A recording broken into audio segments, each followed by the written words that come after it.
It's Friday, everybody, and here we are in the studio. Lee Strauss is here. Of course, I am. But Tim James will not be joining us tonight, unfortunately. He is dealing with some health issues, but he's doing pretty good. You don't have to worry about it. He'll be back next Friday. Don't just wipe the tears away. We're going to get into this tonight. I have got Christina George, who's going to be joining us tonight. She has been on with Dave Scott several times in the past, and I am happy to welcome her into Element 115 tonight for sure. So we're going to be talking about the commonalities between UFOs, aliens, Bigfoot, and the paranormal, which all kind of just wrapped in together, right? You know, if you were going to have like a Neapolitan ice cream, that's what we're talking about here. This stuff is good together. Let me tell you something. And I'm telling you, we're in for it for tonight. I'm telling you, I'm so excited about this. Anyway, I'm going to start welcoming everybody in. Welcome, Kitty Cat Whack. You know, I put this show online and like 2 seconds later, she is in chat already hounding me. So welcome, Kitty Cat Whack. I appreciate you being here. Mel WD40, welcome. We always need to get lubed up for the show, and he is here to lube us up. Thank you for being here. Frankie B, welcome. We've got, let's see, we got the Jaquetta. Welcome, Jaquetta. I'm glad you're here. Cosmic Joe Chronicles is in the house as well. Thank you very much for coming on in. And Julie Dawn, thank you coming on in. I appreciate that. You know, a lot of these people are the same names that we see on the UFO Max Wednesday night show. And I'm just so glad that you guys follow us along, you know, and I'll be on later tonight too with Dave Scott at 11 from 11 to 12. Tammy. Yeah, that's my gal right there. Glad to see her in here. Hopefully she can make some noise. T-Bone, welcome, T-Bone. Thanks for coming on in. We got who? D Sifa. Never seen you in chat, but welcome. I'm glad you're here. I hope we can have some fun tonight. And I know we're gonna have some fun tonight. Jay Truth Seeker, welcome. Skip the Maloo. I love saying that. Just kind of rolls right off the tongue. Skip the Maloo. We got Candy here too. We got Matthew. Oh my gosh, this is getting crowded. Okay, we got Cody, we got Flat Six. Welcome, everybody. Glad you're here. It's awesome. We got Wayne in the house as well. Well, guys, we're going to go ahead, and we got Cat Chaser. Good, I'm glad you're here too. Do you know, I wonder, Cat Chaser and Kitty Cat Whack, is there a thing? You guys chasing each other around the ring in the back there? Anyway, we're going to go ahead and get into the intro, and then we will get into it with Christina, okay? So hold on to your hats. Here we go.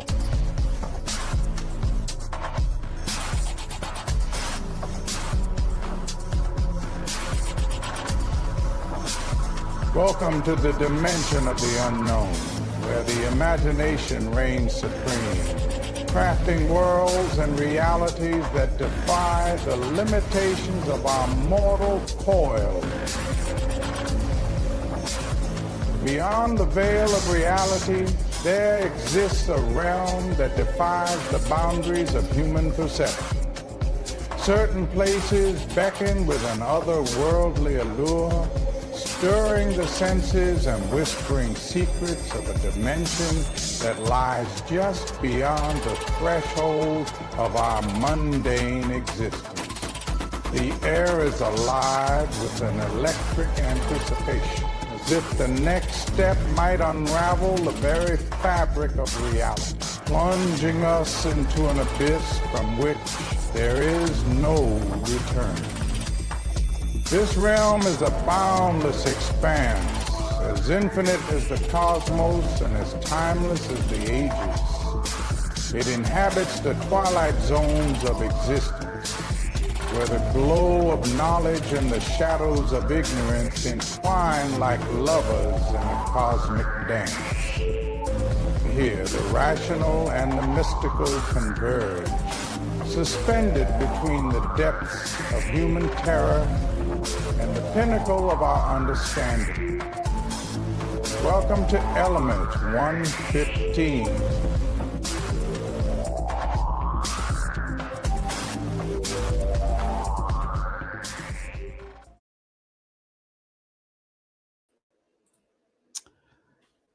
Welcome to the show, Christina.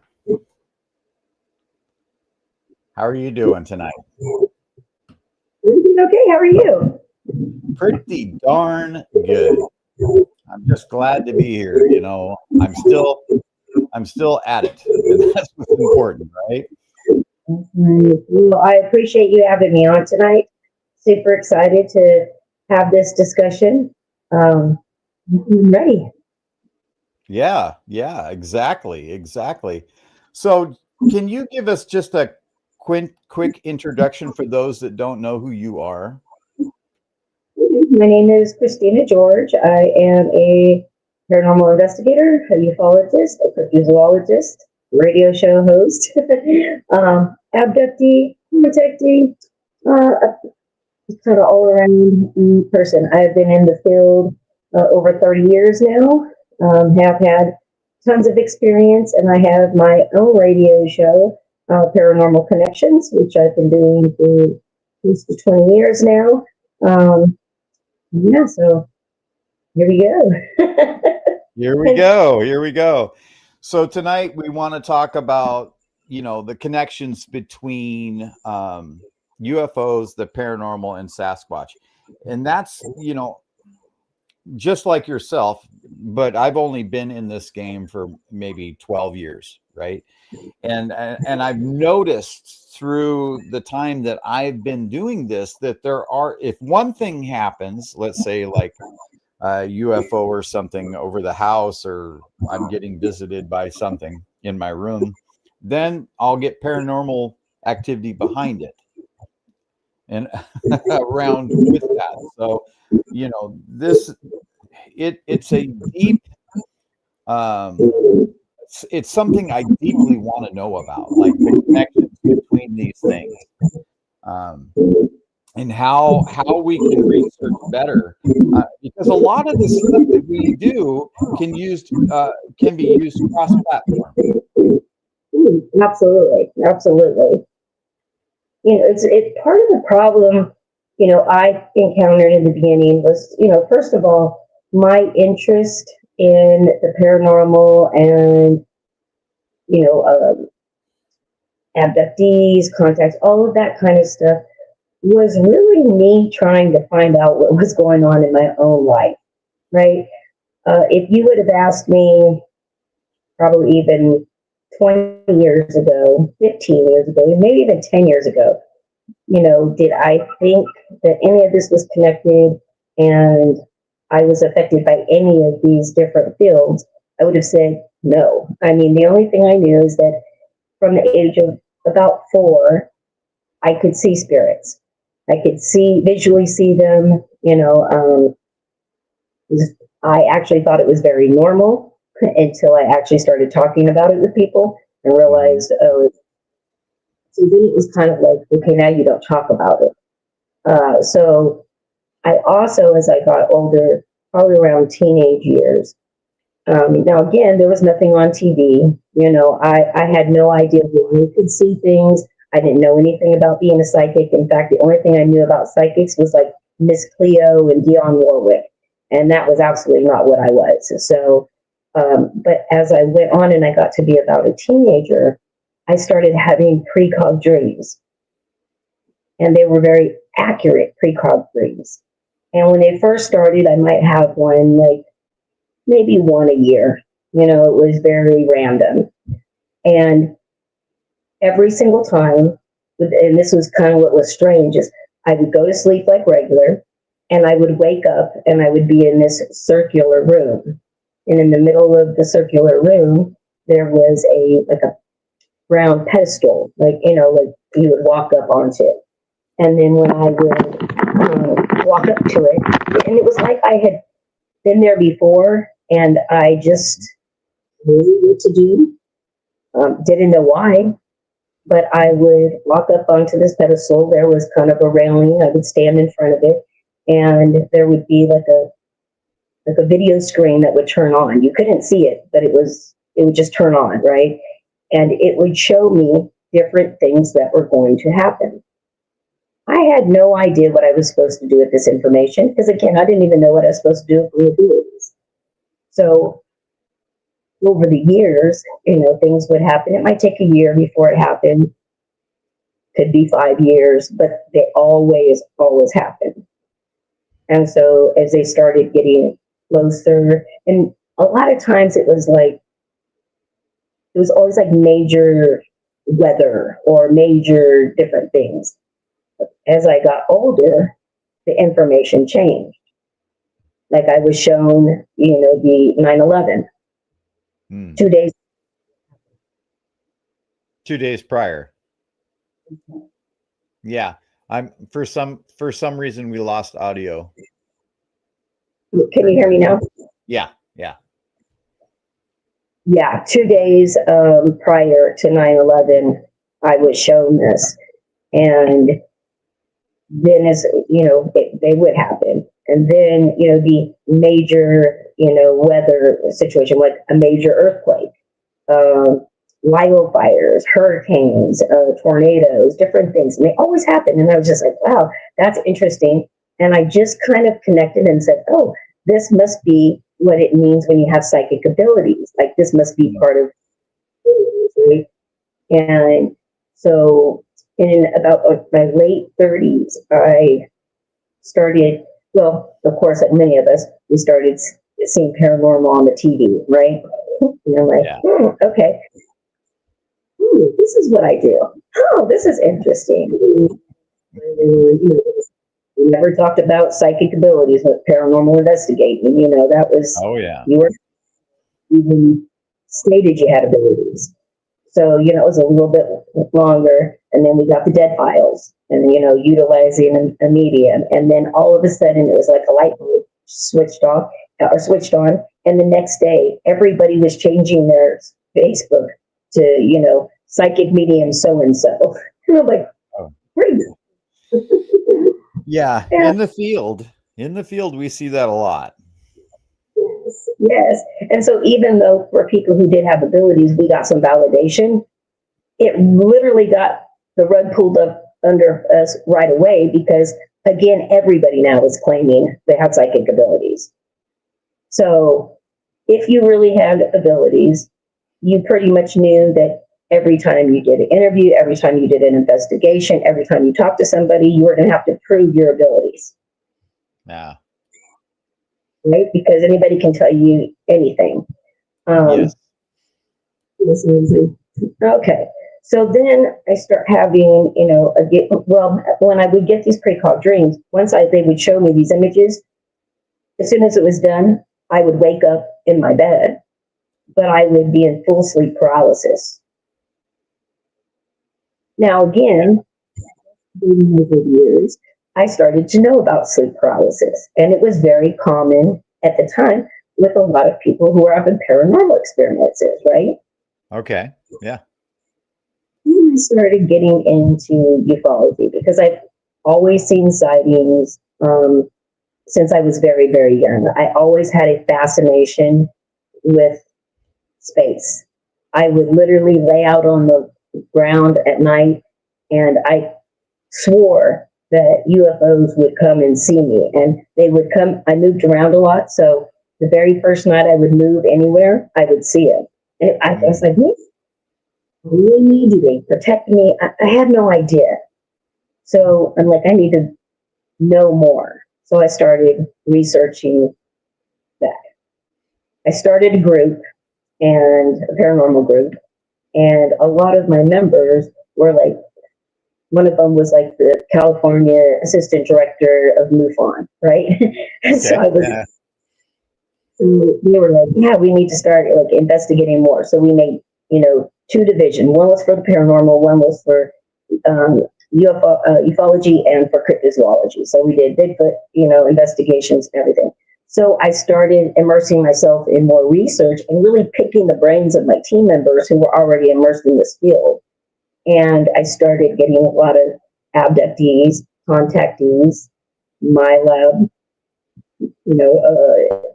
people who did in my lab. And I started hearing stories that were very similar to things I was experiencing and things that was happening to me. But still really didn't put the connection together. So I just kept immersing myself into, gaining as much knowledge as I could, talking to as many people as I could. And I had a real turn of events about 10 years ago. And I had a situation. So I had a pre-call dream and went to sleep as normal, woke up in the circular room. Mm-hmm. This time when I went up to the screen, instead of showing me like what was going to happen, it started like showing me like a whole video of like my life. But it was every negative thing that I had ever went through in life, they were showing me. And I said, I don't understand. I don't know why you're giving me this information, what you're doing. Like, just tell me what you want and give me some kind of clue. And I ended up, that was the end of it. And then the very next night, I fall asleep again. And now I'm back in this circular room. So I go and I stand up on the pedestal, but no video comes up. So I'm just kind of looking around. And what I noticed that I'd never noticed before is I could see some round windows. So I decided to go ahead and walk to the window and curiosity, right? And look out the window and see these stars everywhere. I look down to the right and I see what looks to be Earth. I look to the left kind of up and I see what seems to be the sun. And so and when I'm going through these pre-call dream episodes, I have very clear thinking, right? Very critical thinking. And I'm like, oh my God, how in the world could I be in space? And I'm trying to figure this out. And about that time, it looked like that there was like a solar flare that came from the sun, right? And immediately the windows, the circle of the window just closed in on itself and it was just, you couldn't see anything. It was just like a metal. So I'm standing there and I'm looking around and I'm like, dude, this is the first time I had never looked up after a situation like this. So I'm just kind of looking around and I don't see any way to get in or out. I don't know where I'm at, but I do know now that I'm in space, which is kind of frightening because, again, all the research I've done, this can't be good. Like, this is not something right where I should be, right? I should be sleeping in my bed. And right about that time, and maybe other listeners are the same way, but when I was young and Star Trek was, on TV, I used to tell people all the time that it was not fake. Like this is real stuff, and everybody thought I was crazy. But you know how when they would go in and out of the different floors and stuff like that, they take their hand and they put it up against an area and doors would open, right? Yeah. They'd walk up and yes. So I walk up to one of the rounded walls. I put my hand up. Now, again, I don't know why I'm doing this because, again, I had never went outside this room, or at least that's what I thought. So I put my hand up and the door's open.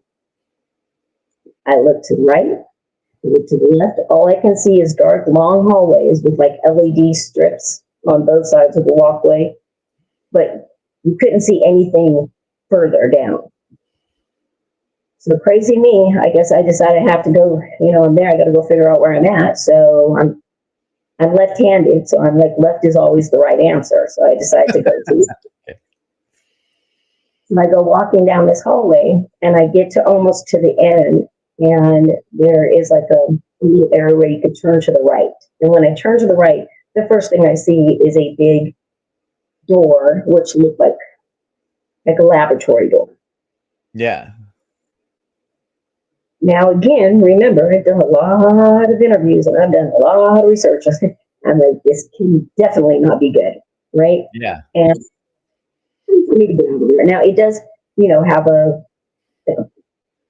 key, or like something where you would put up to it to get into it. So I never even tried to enter. But as I go to turn to the right to turn around, I look and I see that there's a whole glass wall. And behind this glass wall, there are like little square cubicles. And they're stacked on top of each other. Yes. And to my surprise, inside are multiple different stages of human alien hybrids.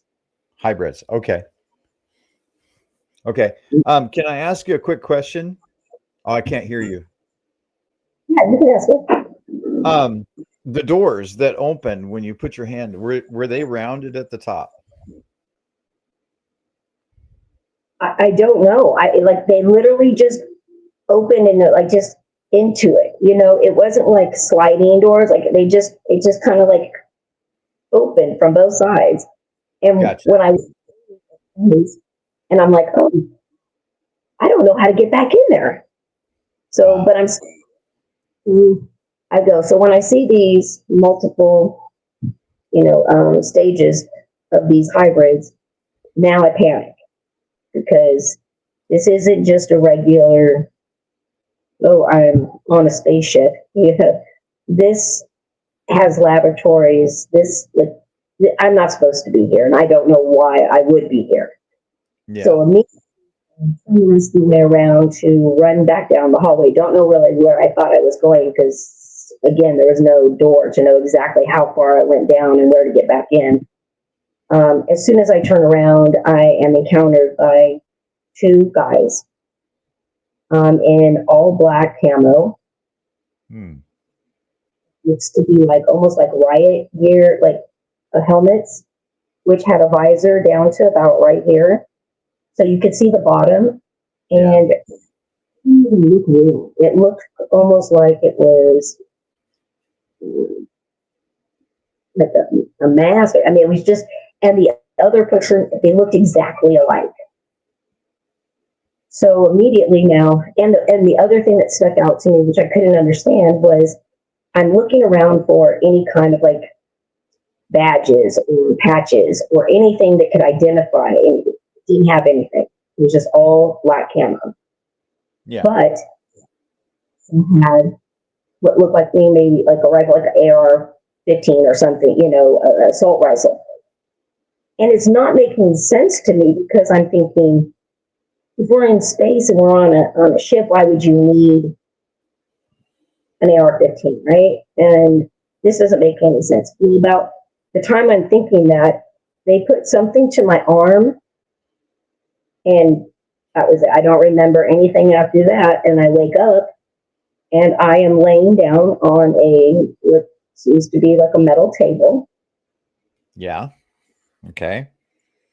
Again, I've interviewed tons of people who've been abducted or had experiences, but mine just was not fitting in exactly. Because the one thing is that when I woke up, I was strapped to this. It was not like anybody that I had talked to before, like when they're abducted, they're just basically frozen. They just can't move. They're not. So again, my mind is trying to like figure this all out as we're going. And I'm laying there, and as I do, these grays walk in, and they come straight to the side of the table, both sides of the table, and telepathically they're telling me, it's okay, you're okay, promise you, you're going to be okay. And that did not calm me whatsoever. It panicked me. And they're trying to get me to calm down, and I'm not even focused. I'm trying to look around, see if I can remember anything, if I can take in all the information. And I look, and I see this door open, and I see this whole group of men come in that look like they were doctors or scientists or whatever. They all had like lab coats on and masks, surgical masks, and a clipboard. And they're standing and they're talking. And one leaves and he comes back bringing a metal table in that it has a cover over it. And I used to be a nurse, right? Sterile tray. And whenever you bring a sterile tray in, it's usually not going to be pleasant. So now I'm more people. And they're telling, these little grays are trying to tell me that I need to calm down. It's okay. I'm going to be fine. Don't believe any of it. And all of a sudden, the doctor comes around. He takes off the cover. I can't move my head, but my eyes can go to left to right. So I'm trying to see what's there. And they pull something from underneath this. And they go and they come near my ear. And next thing I know, I feel something wriggle into my ear. And felt like it was in my brain. And at that time, all I remember is I was screaming, and then I wake up in my bed. Sleep paralysis, mouth wide open, can't move, can't say anything. Normally, I can break it pretty quickly because I can just focus on really moving a finger or toe, anything, and it'll break it. I couldn't. And I was worried because I had my daughter and my grandson that were living with me at the time. And here I am, out of a horror movie with my mouth all in a scream position, and I'm locked. So all I could think of is, oh my gosh, if they walk in, they're going to be horrified. But at the same time, I'm sitting here trying to process all the information. What does this mean, right? What just happened? Because it was never, ever like that my whole life. Yeah. Eventually, after about an hour and a half, maybe, finally come out of sleep paralysis. Wow, for that long. It was the longest I've ever had. Usually when I wake up, maybe 10, 15 minutes. That's about typical for me too. Not move whatsoever. And finally, I get up and I was just stricken. And I didn't know what to do. I couldn't talk to anybody. I literally grabbed my phone, my keys, went and got in my car, and I just started driving. Didn't know where I was going, didn't know what I was going to do, but the panic was getting worse and worse. The dread that was coming over me was getting worse and worse. Next, I'm driving about 90 miles an hour up into the mountain roads. And I accelerate all the way down and head straight for a guardrail that went off an embankment. And I didn't know why I was doing this. Something definitely was wrong with me. And all of a sudden I started praying. And next thing I know, I slam on the brake. The car slides. Literally stopped maybe 2 inches from the guardrail. Oh. I broke down crying. I called one of my teammates who had happened.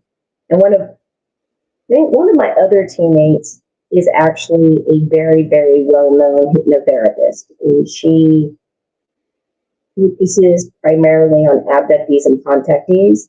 And she does a third-party regression so that you don't relive the trauma, all those kinds of things. And he was like, you need to call me. And I'm like, no. Again, doing research and all of that, I've also known people who've done a lot of regression, a different type of regression, but a regression at that. And what they have found out has traumatized them so badly. And relived everything. And in my mind, I'm thinking, I don't know why these things are happening to me, but whatever the reason is, if I don't remember, there's probably a reason. So I don't need to know. Right. It was so overwhelming, and I couldn't shake this feeling of doom and needing to end everything. So I went and went to the hypnotherapy, and I had the regression done and found a lot out, and it left me with a lot more answers. I mean, questions, even though I got a lot of answers. To me, I needed to have more. Don't know that I want to do that. Then I started researching my family history, come to find out I come from multi-generational high-ranking Freemasons. I was also part of the Jode's Daughters. That is actually my maiden name, is Jode. That's part of the song of Jode's Daughters. I had crazy experiences there. I was also in the GATE program for many years in school. Oh, yeah, I've heard about that. And also, every person, every male in my family for generations has also been in the military and high-ranking military.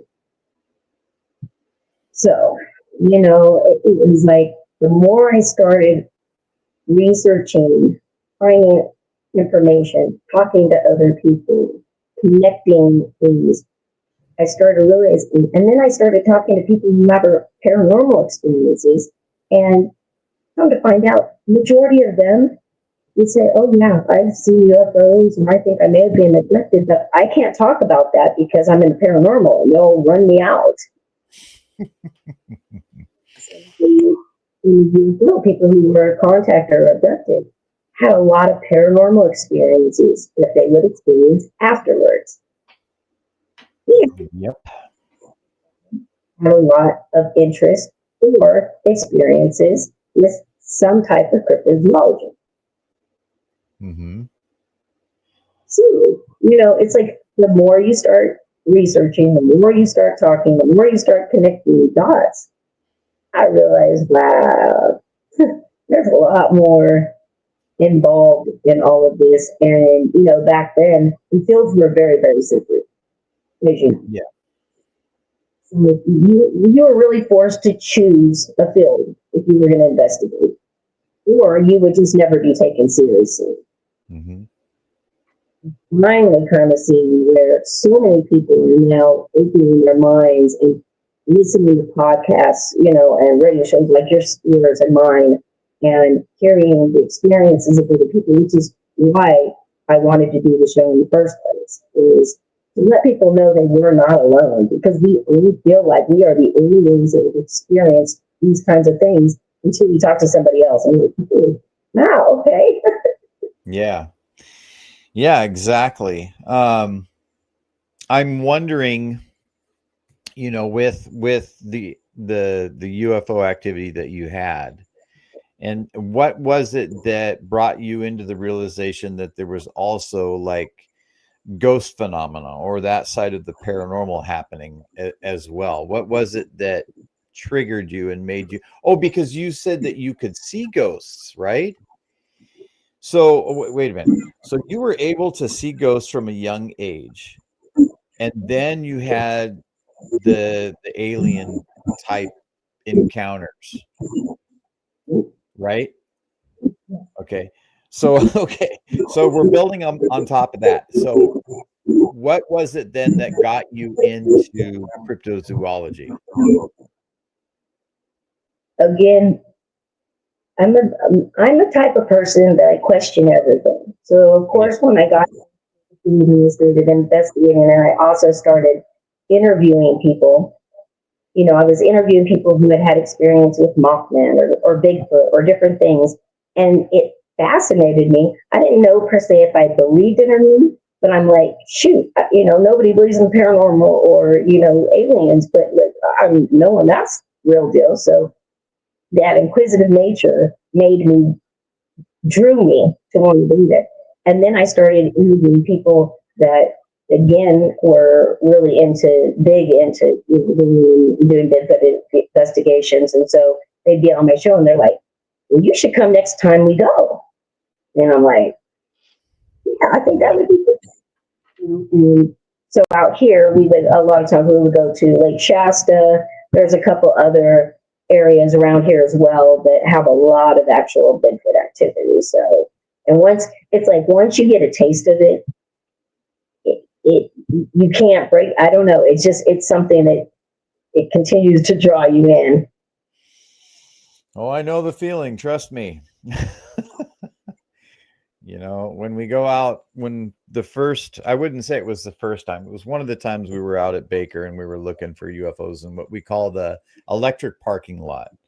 And we heard an owl that all of a sudden wasn't an owl, but it was a massive roar, that owl, you know, cawing or whatever they do, hooting turned into a massive Bigfoot roar. And it was just like, oh my gosh.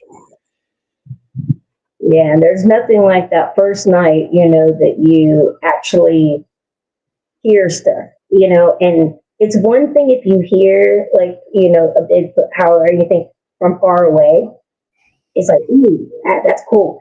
But when it's very, very close and you see trees being knocked down and stuff like that, oh, that's scary. Oh, yeah. It can. But it can. Even more. It makes me want to go find it. You know, it's like same thing with paranormal. It's like when everybody's like scared and they're running, I'm going to be the person that's running wherever they're running from. You know, I often thought the same thing. But I'll tell you, I've had some pretty amazing, scary things happen. And you know, before I knew what I know now, I think once people get to a certain stage in their, you know, hunting for the phenomenon, or at a certain point, you're going to crest over and say, you know, I've dealt with worse than this. This is nothing, right?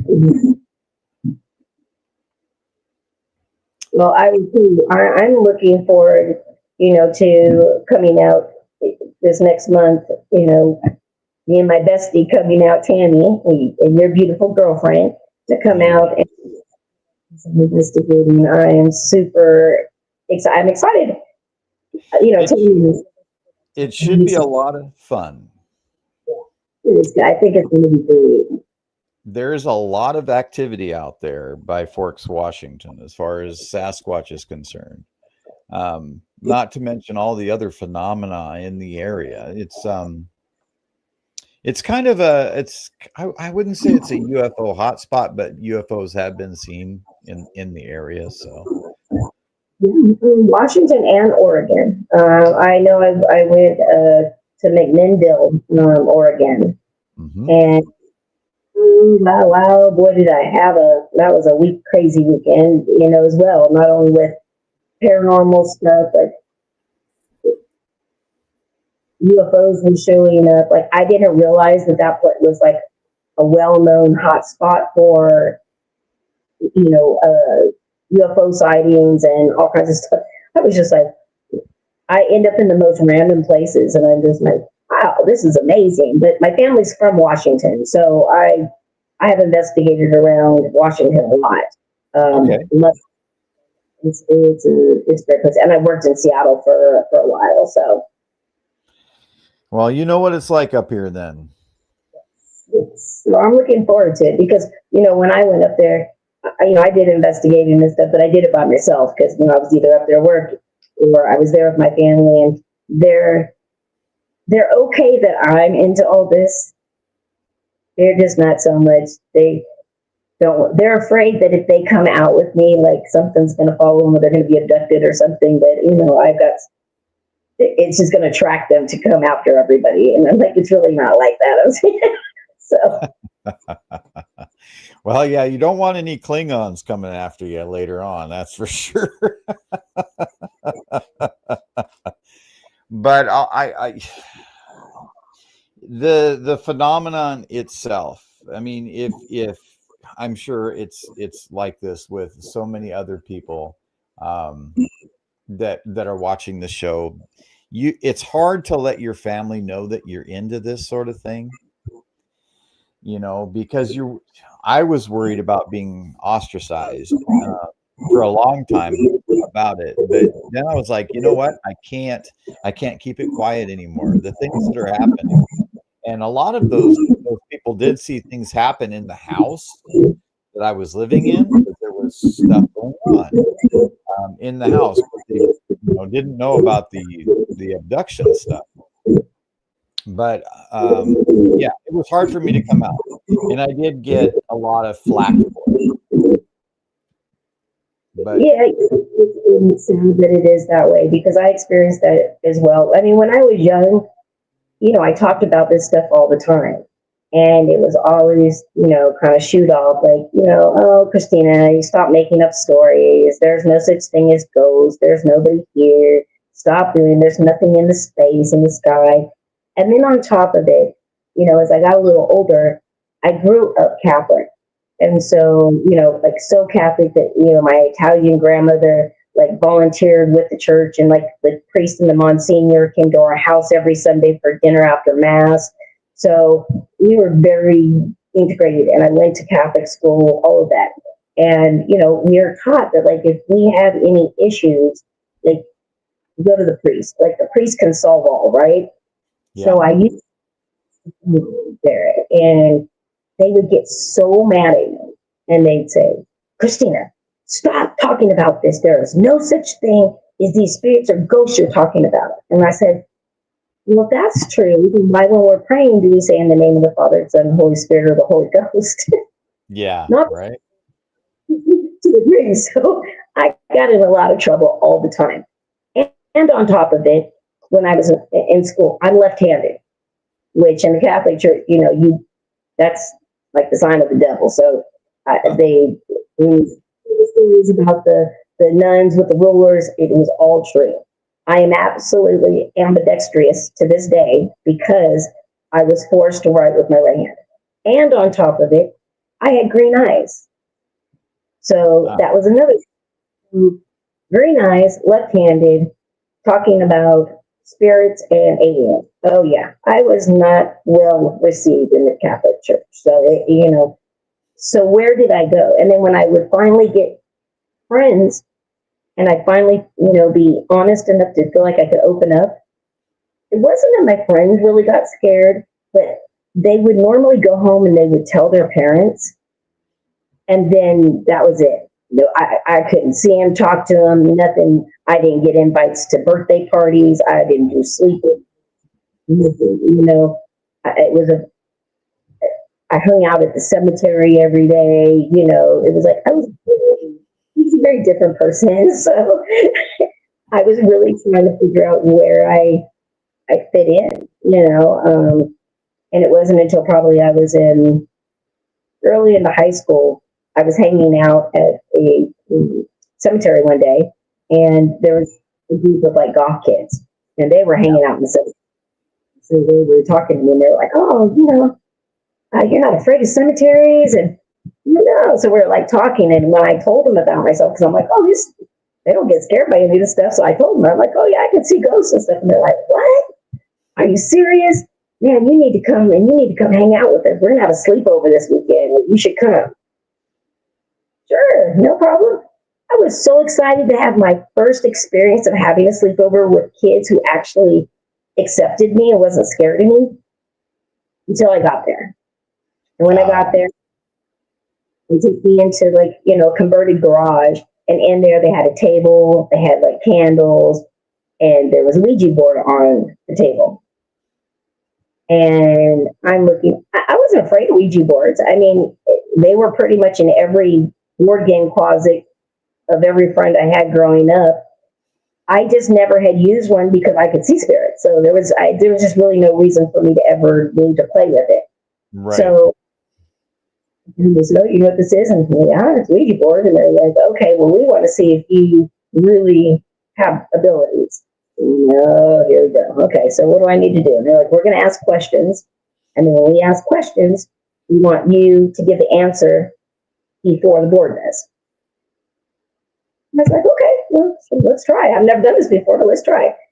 So we start at the beginning. I gave a few answers, and it freaked them out. And so the main girl, she was like yelling at the other girls, like, "Are you moving it? Are you moving it? All right, you guys knock it off. I know you guys are playing into this." And everybody's like, "No, we're not." And then I gave an answer about the main girl, and it was something kind of dark, and it really freaked her out. And at that moment, she stopped everything. She threw off the planchette. She grabbed the board. She went out the door of the garage into the backyard, put the board into a metal trash can, and set it on fire. Oh yeah. I mean, knowing hindsight, now knowing what I know, that was the worst thing that ever could have happened ever, right? But I had no idea. I didn't know anything about it, what you're supposed to do, not do. But due to that, they then kicked me out of the house and told me I had to go home. So I didn't even get the sleepover. Oh man. They sent me home with a farewell surprise, which was a dark, dark attachment. Oh boy. And still to this day, I still have. I've just over the years I've never been able to get rid of it. I've had people come and say, "Oh, I can, rid you of this," and it's never happened. I really personally don't know if the attachment was so much from the Ouija board than my history itself, and maybe that just brought it all to the surface. Yeah. But you need to control it. But it can be. It definitely attacks me if I'm sick.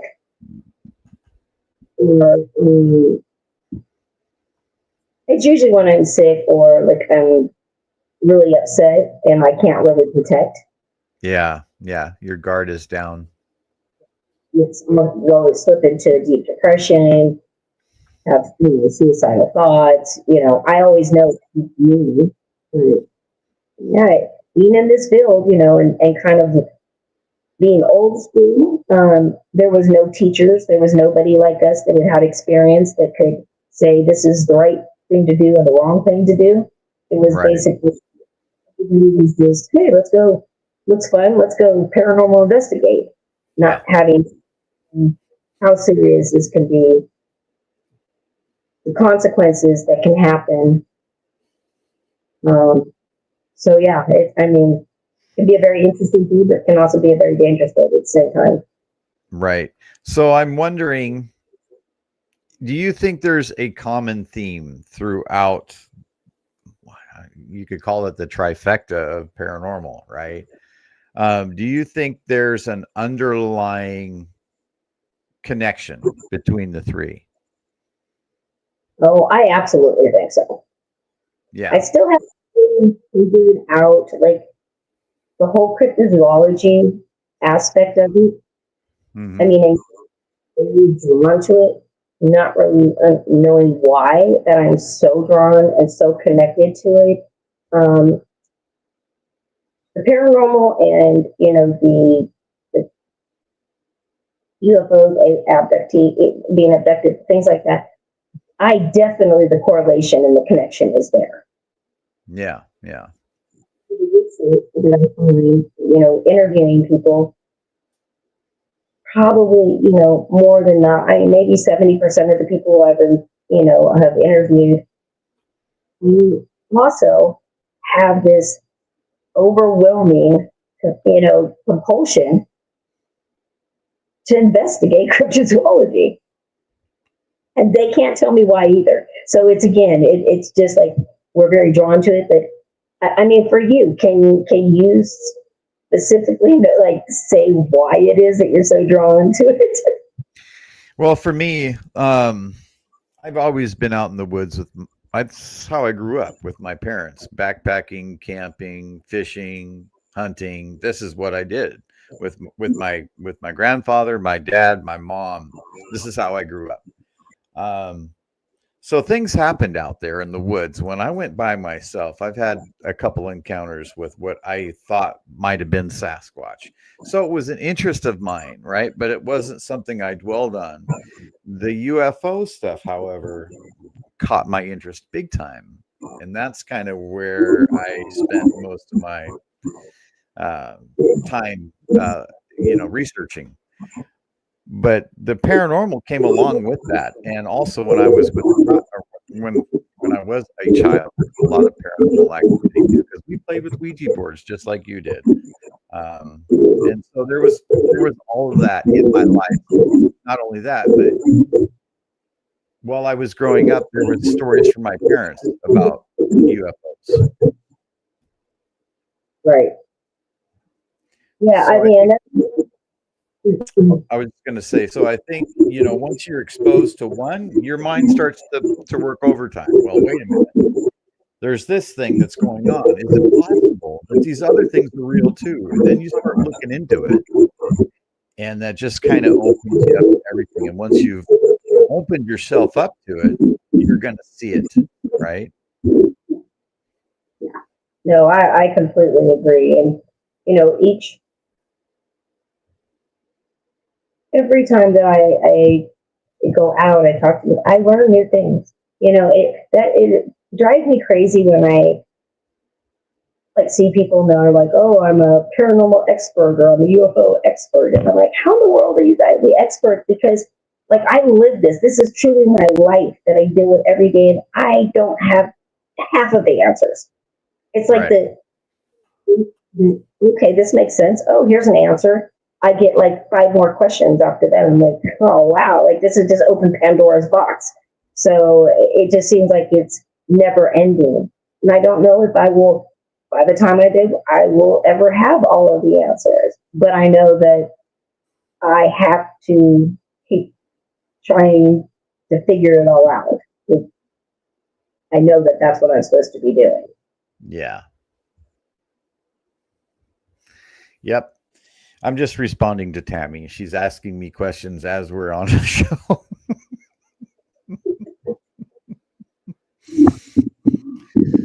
That's just fine. So, that's my main focus now is trying to figure out how these things are linked together. And it really brings me to the thought that it's because we are so open to one phenomena, and then you have many more that come right behind it, right? And then what was that saying?